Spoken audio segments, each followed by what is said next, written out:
Hello বন্ধুরা, চলে আসলাম নতুন একটি মিনি ব্লগ নিয়ে। তো বাঙালিদের সেরা উৎসব দুর্গাপুজো মাত্র 2 দিন বাকি। ভাবো বাঙালিদের মনে কতটাই না আনন্দ, কিন্তু একদমই না। এবার কারো মনেই আনন্দ নেই, কারণটা তো সবাই জানো।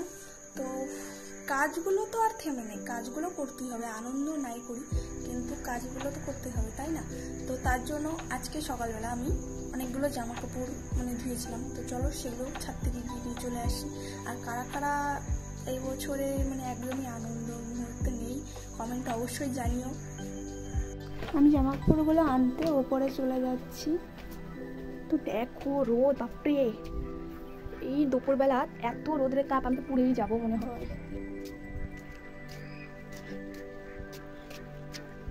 আরও ধোয়া হয়েছিল, সেগুলো না আমি উঠিয়ে নিয়ে গেছি। তো চলো এগুলো আমি উঠিয়ে নিই।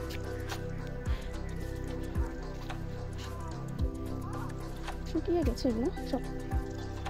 দেখো গাইস, এটা আমি নিজে বানিয়েছি হাতে। সবাই একটু কমেন্ট করে জানিও কেমন বানিয়েছি আমি। এটা হচ্ছে পাপুস।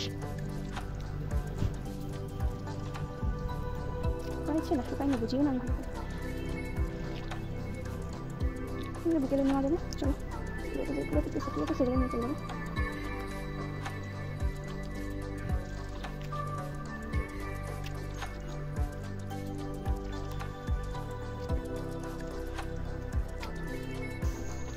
দেখো এতগুলো আমি এখন ভাজ করবো। আরও আছে ঘরে রাখা আছে। আমি ভিডিওটা এখানে শেষ করছি। আর ভিডিওটা ভালো লাগলে লাইক কমেন্ট শেয়ার করে দিও। আর চ্যানেলটা আমি নতুন খুলেছি, প্লিজ সবাই একটু সাবস্ক্রাইব করে নিও। বাই, দেখা হচ্ছে নেক্সট কোনো ভিডিওতে।